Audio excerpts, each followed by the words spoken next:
ఓం శాంతి.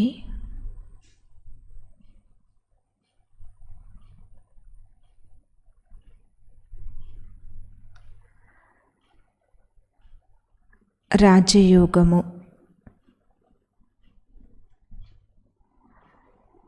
అనగా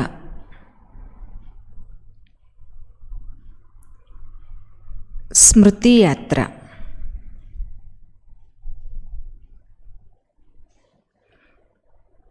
మీరు అనేక రకాలైన యాత్రల గురించి విని ఉంటారు, చేసి ఉంటారు.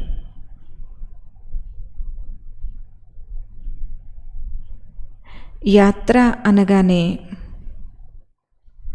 పుణ్యక్షేత్రాలను దర్శించటం,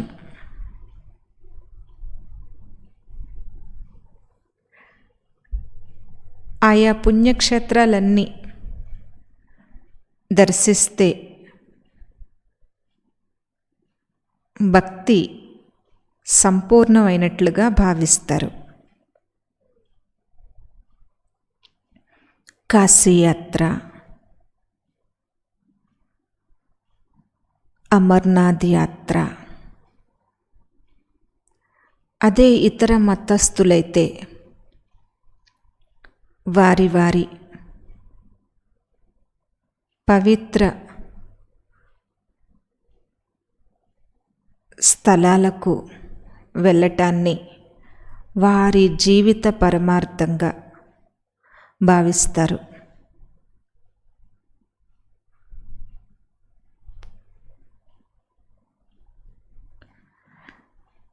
ప్రతి మతంలోనూ ప్రతి ధర్మంలోనూ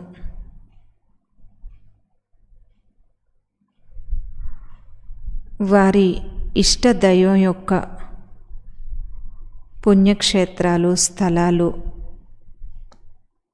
ఏవైతే ఉంటాయో వాటిని సందర్శించటం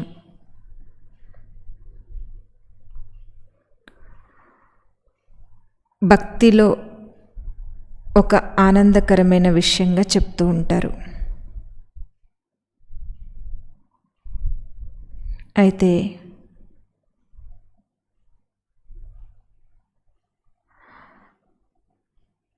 ఆయా స్థానాలకి మహిమ కానీ మహత్యం కానీ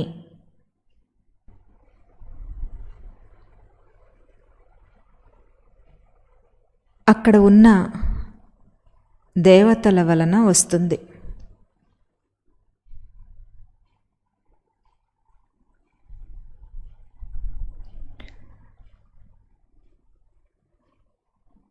ఈ పుణ్యక్షేత్రాల దర్శనం అనేది శరీరము, మనసు, ధనము ఈ మూడింటిని ఉపయోగించవలసి ఉంటుంది. సమయము.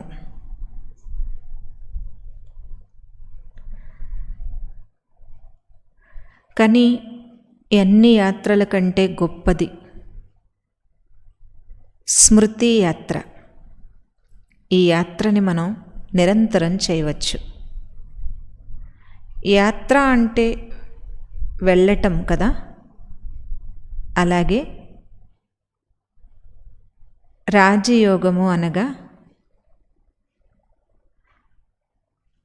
సాకార లోక నివాసులమైనటువంటి మనము ఈ సాకార లోకంలో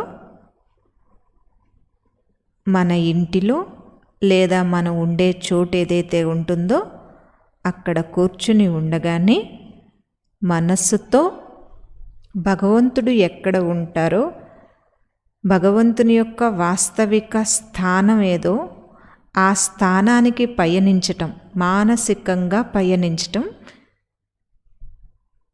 దీనిని స్మృతి యాత్ర అని అంటారు. ఈ యాత్రని మనం నిరంతరం చేయవచ్చు. అన్ని యాత్రల కంటే గొప్పది. ఏ యాత్ర మీరు చేయలేకపోయినా, ధనము లేక, శరీరంలో శక్తి లేకపోతే మీకు పరిస్థితులు అనుకూలించక ఇతర యాత్రలు ఏమీ చేయలేకపోయినప్పటికీ మీరు ఇంట్లో కూర్చుని స్మృతి యాత్ర మనసుతో చేసినట్లయితే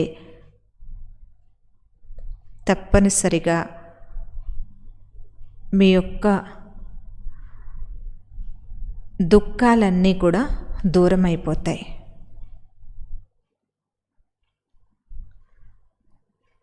మనము సాకార లోకంలో ఉన్నాము, అంటే ఈ భూప్రపంచంలో ఉన్నాము. దీనికంటే పైన ఆకాశము, సూర్య చంద్ర నక్షత్ర మండలాలు ఇవన్నీ దాటిన తర్వాత ప్రకాశవంతమైన సూక్ష్మలోకం ఉంటుంది.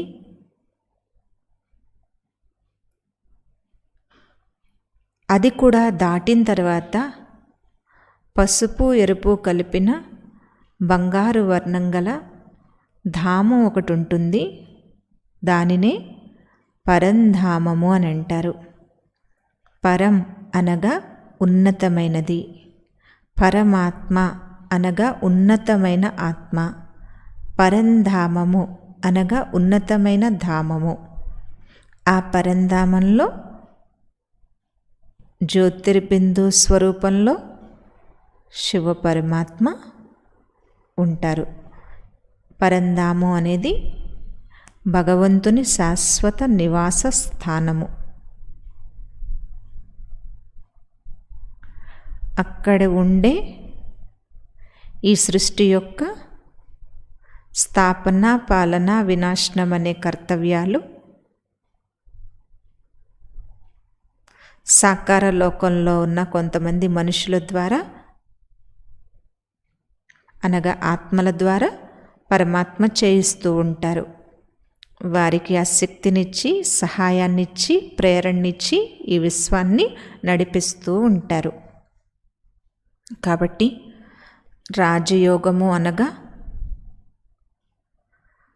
పరంధామంలో ఉన్న పరమాత్ముని దగ్గరికి మానసికంగా పయనించటము. దీనినే స్మృతి యాత్ర అని అంటారు.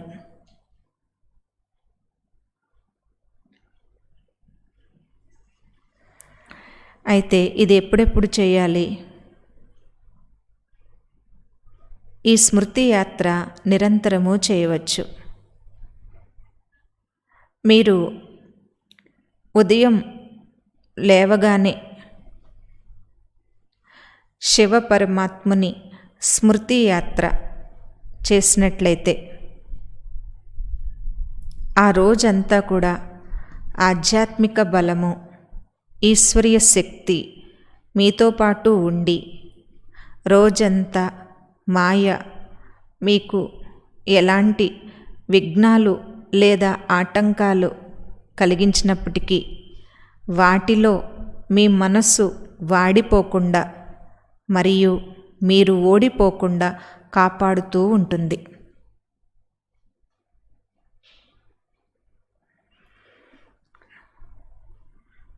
కాబట్టి ఉదయం లేవగానే కొంత సమయం అయినా సరే మీరు శివ పరమాత్ముని స్మృతిలో ఉన్నట్లయితే, మానసికంగా పరంధామానికి పయనమైనట్లయితే ఎంతో ఆత్మిక శక్తి మీలో నిండి రోజంతా కూడా మీరు హర్షితంగా అంటే సంతోషంగా ఉండగలరు.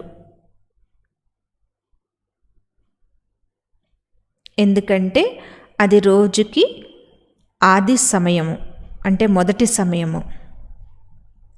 అలాగే లేచి లేవగానే కాసేపు చేసుకుంటే చాలా అని మీరు అడిగితే, వాస్తవానికి ప్రతి సెకను భగవంతుని స్మృతిలో ఉండాలి. ప్రతి శ్వాస భగవంతుని స్మృతిలో ఉండాలి. ఆ లెక్క ప్రకారం చూసుకున్నట్లయితే కాసేపు చేసుకుంటే చాలా అన్న ప్రశ్నే మనకు ఉండదు. కాబట్టి మీరు ఆ తర్వాత మీ కాలకృత్యాలు చేసుకుంటూ కూడా నేను ఒక ఆత్మను, ఈ శరీరము నాకొక మందిరము, ఈ మందిరాన్ని నేను శుభ్రపరుస్తున్నాను అని భావించినట్లయితే మీ కాలకృత్యాలలో కూడా మీకు భగవంతుని స్మృతి ఉన్నట్లే, ఆత్మస్మృతి, పరమాత్మ స్మృతి ఉన్నట్లే. అలాగే మీరు మహిళలైతే వంట చేస్తారు. వంట చేసేటప్పుడు భగవంతుని స్మృతిలో చేసినట్లయితే ఆ అన్నము ప్రసాదంగా మారుతుంది.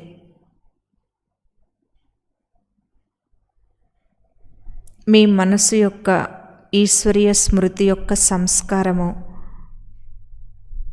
ఆ ఆహారంపై తప్పక పడుతుంది. కనుక ఉదయం లేవగానే స్మృతి యాత్ర చేయాలి. కాలకృత్యాలు తీర్చుకుంటూ కూడా స్మృతి యాత్ర చేయవచ్చు. అన్ని పనులు చేసుకుంటూ కూడా ఎలా చేయవచ్చో మనం ఈరోజు తెలుసుకుందాం. వంట చేస్తూ కూడా పరంధామం నుండి శివ పరమాత్మ యొక్క పరమ పవిత్ర కిరణాలు ఈ ఆహారంపై ప్రసరిస్తున్నాయి.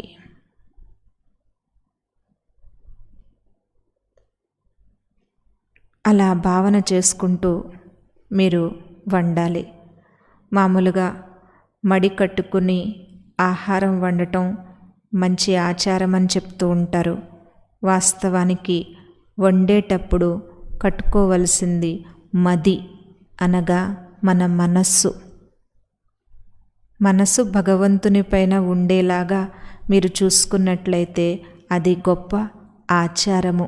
మీ జీవితంలో ఈ ఆచారం ద్వారా ఎంతో ఉన్నతి వస్తుంది.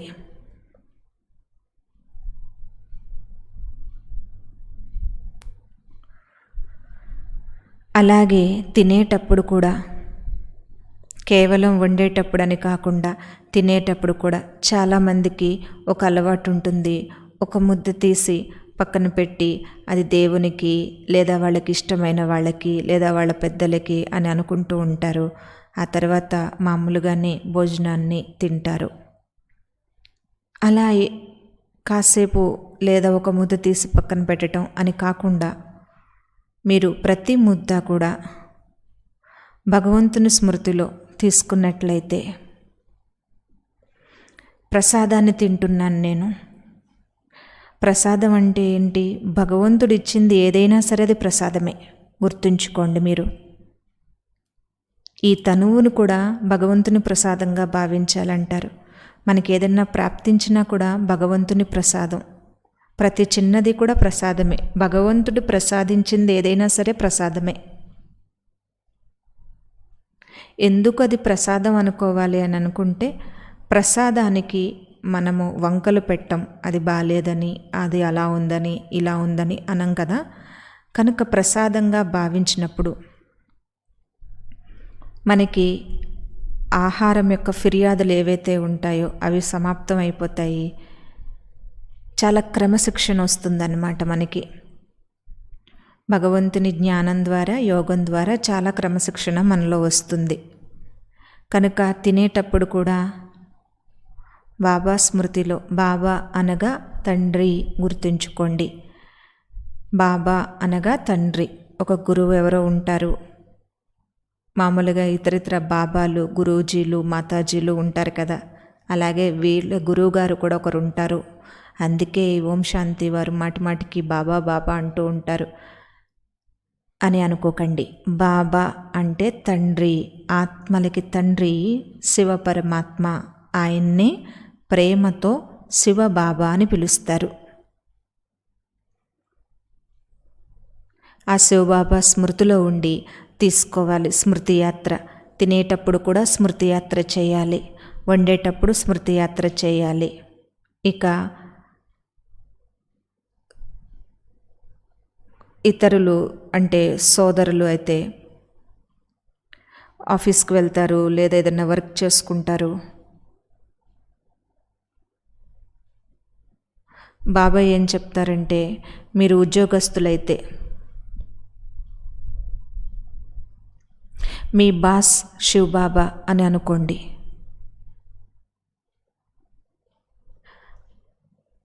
ఆయన యొక్క ఆజ్ఞానుసారం నేను శరీర నిర్వహణ కోసం ఈ పని చేస్తున్నాను.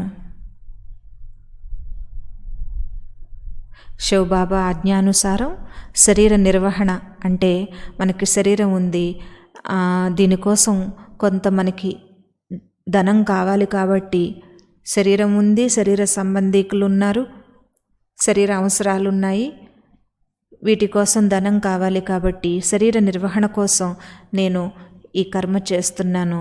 శరీర నిర్వహణ చేసుకుంటూ కూడా ఆత్మ నిర్వహణ కూడా చూసుకోండి. ఆఫీసులో పనిచేసే వాళ్ళకి స్మృతి యాత్ర గురించి భగవంతుడు ఏం చెప్పారంటే, మీరు 8 గంటలు ఆఫీసులో వర్క్ చేస్తూ ఉంటారు, కంప్యూటర్ అని లేకపోతే ఇతర సాధనాలతో మీరు వర్క్ చేస్తూ ఉంటారు కదా. సాధనాలతో 1 గంట సమయం ఉంటే గంటకి 5 నిమిషాలు రాజయోగ సాధన కోసం తీయండి. ఇలా తీస్తే ఏం జరుగుతుంది? మీ బుద్ధికి అలసట అనేది ఉండదు, విశ్రాంతి లభిస్తుంది. అంతేకాదు గంటకి భగవంతుని స్మృతిలో ఉండటం వలన అంతవరకు ఏదైనా వ్యర్థం నడుస్తూ ఉంటే అది సమాప్తం అయిపోతుంది.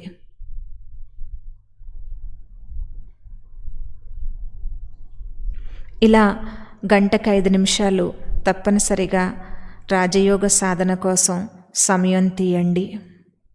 అంటే ఎక్కడికో పక్కకి వెళ్ళి మీరు సాధన చేయక్కర్లేదు. మీరున్న చైర్లోనే మీరు కూర్చుని ఉండగానే కాసేపు అన్నింటినీ మర్చిపోయి మీ ధ్యాసని ఆత్మ దిశగా, పరమాత్మ దిశగా, పరంధామం దిశగా మళ్లించండి.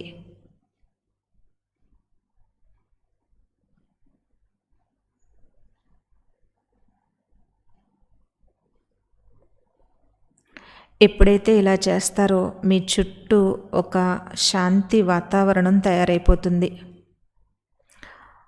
ఇది ఎంత గొప్పదంటే, ఒకవేళ మీ ఆఫీస్లో ఎవరైనా మానసికంగా ఏదైనా బాధపడుతున్నారనుకోండి, అలాంటి వారు మీతో మాట్లాడగానే చాలా రిఫ్రెష్ అయిపోయినట్లు, లేదా మీతో చెప్పుకోగానే వాళ్ళ బాధ తీరిపోయినట్లు, లేదా అనుకోకుండా మీ సర్కిల్లోకి రాగానే వాళ్ళకి తెలియని ప్రశాంతత అనిపించినట్లు మీకు తప్పకుండా చెప్తారు. ఎందుకంటే ఏ స్థానంలో మీరు కూర్చుని యోగం చేస్తూ ఉంటారో ఆ స్థానంలో మీ చుట్టూ ఒక పవిత్ర వాతావరణం, శాంతి వాతావరణం, ఈశ్వరీయ శక్తి యొక్క వలయం మీ చుట్టూ ఉంటుంది.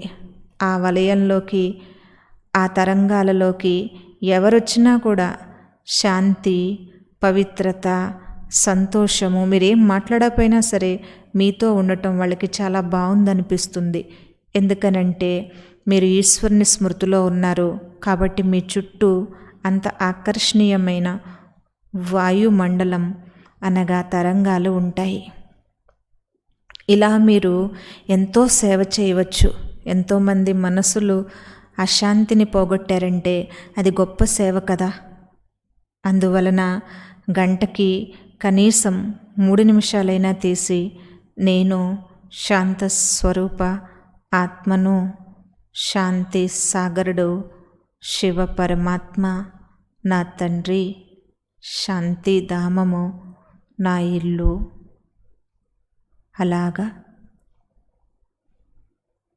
ఆత్మ, పరమాత్మ, పరంధామము ఈ 3 గుర్తు తెచ్చుకున్నట్లయితే ఎంతో శాంతి, పవిత్రమైన శాంతి మీలో నిండుతుంది. మీ ద్వారా అనేక మందికి ఆ తరంగాలు వెళ్తాయి. చూడండి ఎంత చక్కటి సహజమైన సాధనయో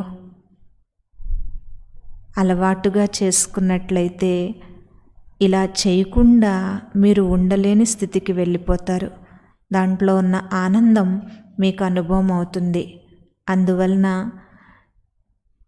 యోగం యొక్క వివరణ ఏదైతే బాబా మీకు ఇప్పుడు చెప్పిస్తున్నారో దానిని మీరు చెవులతో కాకుండా మనస్సుతో వినండి. ఎందుకంటే స్వయం భగవంతుడు తెలియచేసిన విధి విధానాలు ఇవన్నీ కూడా, వీటిలో చాలా శక్తి ఉంటుంది. మీరు నమ్మకం పెట్టుకోండి. ఇలాంటివి నమ్మి మోసపోయేది ఏదీ ఉండదు. ఎందుకంటే భగవంతుడి దగ్గర మోసం అనేదే ఉండదు, ప్రాప్తి అనేది ఉంటుంది. కనుక మనసుతో వినండి.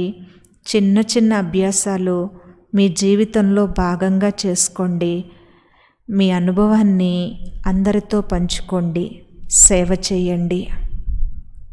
కాబట్టి ఆఫీసులో ఉంటున్న 8 గంటలు కూడా మీరు 5 నిమిషాలు చొప్పున తీసినట్లయితే 40 నిమిషాలు యోగం చేసేసిన వాళ్ళు అయిపోయారు.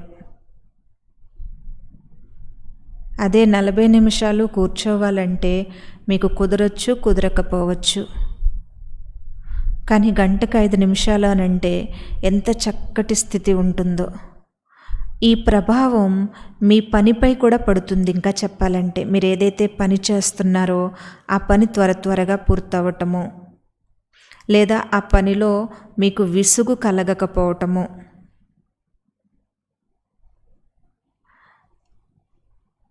ఆహ్లాదకరమైన అనుభూతిలో మీ మనసు ఉంటుంది ఈ సాధన చేయటం వలన.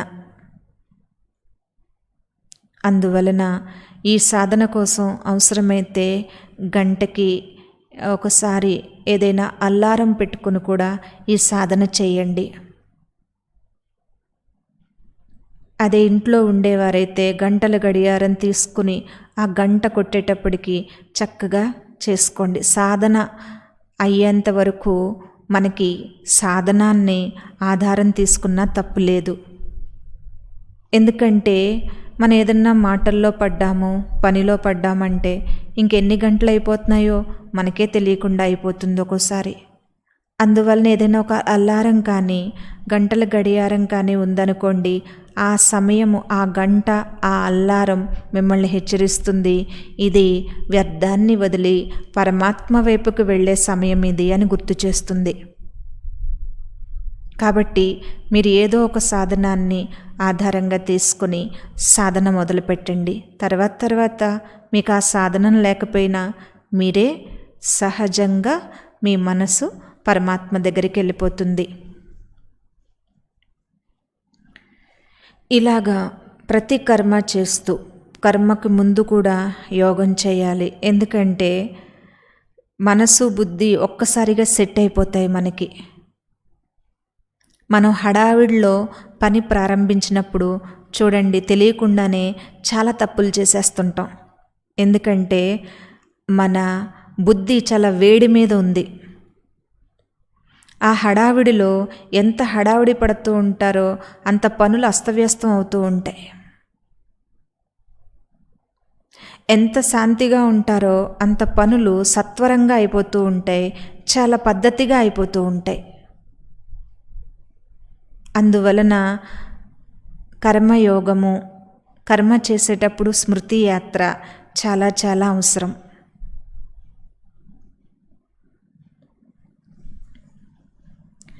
ఇలా మీరు భగవంతుణ్ణి స్మృతి చేస్తే ఆత్మలో శక్తి నిండుతుంది, ఆ పనిలో సఫలత కూడా వస్తుంది. మొదట ఆ పని మీరు చేయలేరనుకుంటారు, కానీ మీరు అవలీలగా చేసేస్తారు. ఎందుకు అలా జరిగిందంటే భగవంతుణ్ణి స్మృతి చేసుకోవటం ద్వారా మీలో బలం నిండుతుంది. అందువలన ఈ రాజయోగము ఎవరో పనులన్నీ అయిపోయి, బాధ్యతలన్నీ అయిపోయి ఇక వెళ్ళిపోవటానికి అంటే చనిపోవటానికి తయారుగా ఉన్నవాళ్ళు ఆచరించాలి. మిగతా వాళ్ళు, యువకులు లాంటి వాళ్ళు ఎక్కువగా ఇతర పనుల్లో నిమగ్నం అవ్వాలి. ఇప్పుడే ఈ యోగాలు లాంటివి చేస్తే ముసలివాళ్ళు అయిపోయినట్టే అని చాలా యోగం గురించినటువంటి అపోహలు చాలామందికి ఉంటాయి. కానీ అది వాస్తవం కాదు. ఎందుకంటే ముందు నుంచి భక్తి సంస్కారం లేకపోతే వయసు పెద్దగా వచ్చింది కదా అని అప్పటికప్పుడు భక్తి అనేది ఎవరికీ రాదు. ఎంత పెద్దవాళ్ళైనప్పటికీ కుటుంబం గురించి తాపత్రయపడుతూ ఉంటారు చాలామంది. కావాలంటే చూడండి, ఎంత పెద్దవాళ్ళైనప్పటికీ టీవీల దగ్గర ఎక్కువ సమయం గడుపుతూ ఉంటారు. ఎందుకంటే వారికి ముందు నుంచి భగవంతుణ్ణి తలుచుకోవటం, భక్తి చేయటం అభ్యాసం లేదు. కాబట్టి వయసు వచ్చింది కదా, చేసుకోవచ్చు కదా అన్న వాళ్ళు చేయలేరు. ఒకవేళ ఆ ముసలి వాళ్ళు రాజయోగాభ్యాసం చేశారే అనుకోండి, తద్వారా వాళ్ళు ప్రశాంతంగా చనిపోగలుగుతారేమో అంతే. అంతకు మించి వాళ్ళ జీవితంలో ఉపయోగపడేది ఏమి ఉండదు. ఎందుకంటే వారు అంతిమ దశకు వచ్చేసి ఉన్నారు. అదే జీవితం ఉన్నవారు, ఇప్పుడు యువకులు ఉన్నారు, వారికి ఎంతో సాధించాలని ఉంటుంది. వారు రాజయోగం చేయటం ద్వారా వాళ్ళ కావలసిన పనుల్లో నైపుణ్యం వస్తుంది, దిశానిర్దేశం జరుగుతుంది భగవంతుని ద్వారా. అసంభవ కార్యాలు కూడా సంభవం అవుతాయి, విజయం లభిస్తుంది. అదే చిన్నపిల్లలు రాజయోగాభ్యాసాన్ని చేశారనుకోండి, వాళ్ళ చదువుకు కావలసిన ఏకాగ్రత వస్తుంది. ఒక్కొక్కసారి పిల్లలు బాగా చదువుతారు, కానీ తీరా పరీక్ష సమయంలో మర్చిపోతారు. కానీ రాజయోగాన్ని సాధన చేసినప్పుడు శివబాబాని స్మృతి చేసుకోగానే చదివిన పిల్లలకి ఎవరో గుర్తు చేసినట్టు ఆ ప్రశ్నకి సరైన జవాబు వాళ్ళకి గుర్తొస్తుంది. అంటే కష్టపడతారు కొంతమంది, కానీ సమయానికి మర్చిపోతారు. కానీ రాజయోగ సాధన చేయటం అంటే మన ప్రతి పనిలో భగవంతుడిని తోడు పెట్టుకోవటం కదా. ఒక్క నిమిషం ఆ పిల్లలు కానీ భగవంతుడిని, శివబాబాని స్మృతి చేశారనుకోండి, వాళ్ళకి తప్పకుండా వాళ్ళు చదివిన ఆన్సర్ ఏదైతే ఉందో అది గుర్తొస్తుంది, చకచకా రాయగలుగుతారు, ఏకాగ్రత పెరుగుతుంది. అదే కొంచెం పెద్ద వయసు అనుకోండి, కాలేజీ పిల్లలు అనుకోండి, ఎవరైతే రాజయోగాన్ని అభ్యసిస్తారో వాళ్ళు మనసు చాలా క్రమశిక్షణతో ఉంటుంది. ఈ జ్ఞాన యోగాలు చాలా క్రమశిక్షణనిస్తాయి. తెలియకుండానే మనస్సు సన్మార్గంలో ఉండేలాంటి ప్రోగ్రాం ఒకటి తయారు చేసేసుకుంటుంది.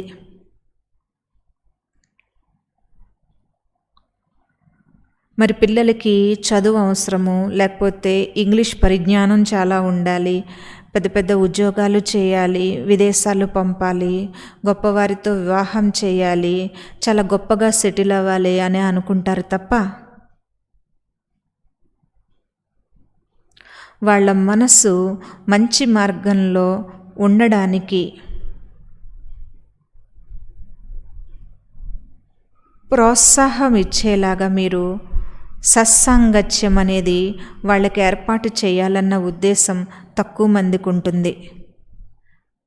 కానీ ఈరోజు నుంచి మీరు పిల్లల్ని, యువకుల్ని అందరినీ కూడా ఆధ్యాత్మిక మార్గాన్ని పరిచయం చేయండి.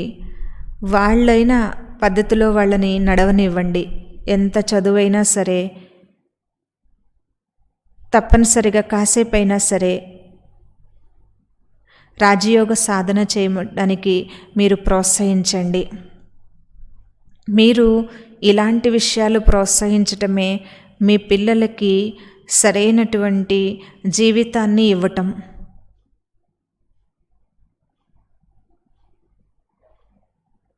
చాలా లాభాలు ఉంటాయి దీంట్లో. కాబట్టి ఈ వయసులో వీళ్ళకి ఎందుకు, చేసుకుంటున్న వాళ్ళని కూడా కొందరు ఈ వయసులో నువ్వు ఇలాంటి అన్నీ చేస్తున్నావేంటి అని అంటారు. ఏ వయసు అసలు సరైన వయసు అదే. కాబట్టి చిన్నపిల్లలు చేయొచ్చు రాజయోగాభ్యాసము, కాలేజీ పిల్లలు చేయవచ్చు, ఆఫీస్కి వెళ్ళే వాళ్ళు చేయవచ్చు, ఇంట్లో ఉండే మాతలు చేయవచ్చు, ఎవరైనా కానీ బాగా అంతిమ దశకు చేరుకున్న వృద్ధులు చేయవచ్చు, అందరూ చేయవచ్చు. వయోభేదం అనేది లేదు. ఆయా ఫలితాలు వారి వారి కర్మలకు అనుకూలంగా లభిస్తూ ఉంటుంది. అందువలన ఈ రాజయోగ సాధనని మీరు జీవితంలో ఒక భాగంగా తప్పనిసరిగా చేసుకోండి. ఇతరులను కూడా ప్రోత్సహించండి. ఎలా అంటే, చిన్నప్పుడు మీరు అన్నం తినకపోతే అమ్మ అన్నీ చూపించి ఏదో ఒకలాగా మీరు కొంచెం అన్నం తినేలాగా చేస్తుంది. ఎందుకంటే దాని ద్వారానే మీకు బలం వస్తుంది, అదే పాలన. అలాగే మీరు కూడా ఈ యోగ విధానాన్ని అందరికీ పరిచయం చేయండి. వాళ్ళు తినను అంటే వినను అన్నా కానీ వాళ్ళకి నచ్చినట్లుగా చెప్పి ఏదో ఒక విధంగా మరలా చెప్పి, ఒకసారైతే ఆసక్తి చూపించకపోతే ఇంక వదిలేయటం కాదు, ఇంకా వీళ్ళు వినరు అనటం కాదు, మరలా చెప్పి, ఒకవేళ వాళ్ళు ఆసక్తి చూపించకపోయినట్లయితే వాళ్ళకి ఆసక్తి కలిగేలాగా చెప్పి మీరు ఈ రాజయోగ విధానాన్ని అందరూ అవలంబించేలా చేయండి. దీని ద్వారా వారి సంస్కారమే వారికి మంచి భవిష్యత్తును తయారు చేస్తుంది. రాజయోగం అంటే భగవంతుణ్ణి తోడు పెట్టుకోవటం కాబట్టి వాళ్ళ జీవితం భగవంతుని తోడు పెట్టుకుని ఎవరి ఆధారం లేకున్నా కూడా నడవగలుగుతారు. లేదా వాళ్ళకి ఏ సమయంలోనైనా ఏదైనా ఆధారం కావాల్సి వస్తే భగవంతుడి మీద ఆధారపడిన వాళ్ళకి సర్వ ఆధారాలు సమయానికి వచ్చి ఉపయోగపడతాయి. దీనికి అలా కాకుండా భగవంతుణ్ణి మర్చిపోయి మీరు మనుషులపైన ఆధారపడినట్లయితే నిజంగా కష్ట సమయంలో అందరూ వదిలేస్తారు. ఇలా ఎంతోమందికి అనుభవం ఉంటుంది, మీరు కూడా వినే ఉంటారు. కష్టకాలంలో బంధువులందరూ దూరం అయిపోయారు, ఎక్కడ సహాయం చేయాలో అని రావటమే మానేశారు, పలకరించటం మానేశారు అని చెప్తూ ఉంటారు. అంటే కష్టకాలంలో తోడుని వదిలేసేవారు కలియుగి మానవులు, కష్ట సమయంలో తోడుగా నిలిచేవారు పరమాత్ముడు. కాబట్టి మానవుల్ని తోడు పెట్టుకుంటే గొడవలు, భగవంతుణ్ణి తోడు పెట్టుకుంటే ఏ గొడవ ఉండదు ఆయనతో. రాజయోగం అంటే ఇలా భగవంతుణ్ణి మన తోడు పెట్టుకోవటం, జీవితానికి తోడు. మామూలుగా అవసరానికి తోడు పెట్టుకుంటాం చూడండి, తర్వాత వాళ్ళని మర్చిపోతాం. అలాంటి తోడు భగవంతునితో పెట్టుకోకూడదు. ఇలాంటి భక్తులు కూడా ఉంటారు భగవంతునికి, అలాంటి పిల్లలు కూడా ఉంటారు. అంటే కష్టం వచ్చినప్పుడే భగవంతుడా అంటారు, కష్టం తీరిన తర్వాత మరలా మాయలో పడిపోతారు, భగవంతుణ్ణి మర్చిపోతారు. కానీ మీరు అలాంటి వారిగా కాదు. నిరంతరం జీవితానికి తోడుగా చేసుకోండి, అవసరానికి తోడుగా కాదు. ఈరోజు మనకేదో కష్టం ఉంది, అవసరం ఉంది, యోగం చేయటము, రేపు అవసరం తీరిపోయింది నిర్లక్ష్యంగా ఉండటము, అలా ఉండద్దు. పోనీ ఒకరోజు మీకు ఏదన్నా పనులుండి యోగం సరిగ్గా చేయలేకపోయినా 2 రోజులకి సరిపడిన యోగం చేయండి. అంతేకాని అవసరానికి చేయటము తర్వాత వదిలేయటంగా వద్దు, అది స్వార్థము. అలా చేసినా కూడా మీకు ప్రాప్తి ఉంటుంది, కానీ అల్పకాలికంగా ఉంటుంది. కాబట్టి దినచర్యలో ఒక భాగంగా చేసుకోండి ఈ శివస్మృతి యాత్రని. దినచర్య అంతా ఇక అన్ని రకాలుగా అన్ని పనులు చేసేటప్పుడు భగవంతుని తోడు పెట్టుకోవాలని చెప్పుకున్నాం. రాత్రి నిద్రించేటప్పుడు కూడా పరమాత్మ స్మృతి అనే ఒడిలో నిద్రపోవాలి. అప్పుడు మీకు చెడు కలలు కూడా రావు. నేను ఆత్మను శరీరంతో పాత్రని ముగించుకొని పరంధామానికి వెళ్తున్నాను అనుకోవాలి. మళ్ళా ఉదయము నేను ఆత్మను ఈ సాకార లోకంలో కర్మ చేయటానికి శరీరంలోకి పరంధామం నుండి అవతరించాను అని అనుకోవాలి. ఇలా ఏ సమయానికి తగినట్టు ఆ పాయింట్ మీకు బుద్ధిలోకి రావాలి. గుర్తుంచుకోండి, భగవంతుడు స్మృతిలో ఉంటే భగవంతుడు మీకు తోడుగా ఉన్నట్లే. భగవంతుడు తోడుగా ఉంటే సర్వప్రాప్తులు మీకు లభిస్తాయి. భగవంతును తోడుగా ఉండటం అంటే సకల శుభాలను మీ జీవితంలోకి ఆహ్వానించటం. శివ అనగా శుభాన్నిచ్చువారు అని అర్థం. కాబట్టి ఆ శివుణ్ణి, ఆ శివ స్మరణని మీ జీవితంలో భాగంగా చేసుకోవటం అనేది సకల శుభాలను మీ జీవితంలోకి ఆహ్వానించటం.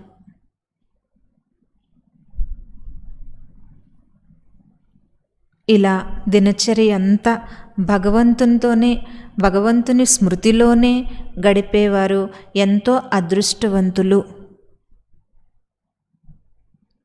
ఎవరైతే ఇలా దినచర్య అంతా భగవంతుడి స్మృతిలో ఉంటారో వారి ఇల్లే శివాలయం. ఆలయం అంటే నిరంతరం దేవుని గురించిన పూజలు, అభిషేకాలు, వ్రతాలు అన్నీ జరుగుతూనే ఉంటాయి కదా. అలాగే ఎవరి ఇంట్లో అయితే నిరంతరం ప్రతి పని చేస్తూ శివస్మరణ చేస్తూ ఉంటారో ఒక్కరైనా కానీ ఆ ఇల్లు శివాలయంతో సమానం. ఇలా ఇంటింటిని శివాలయం చేసుకోండి. ప్రతి హృదయములో కూడా శివ పరమాత్మని కొలువుంచుకోండి.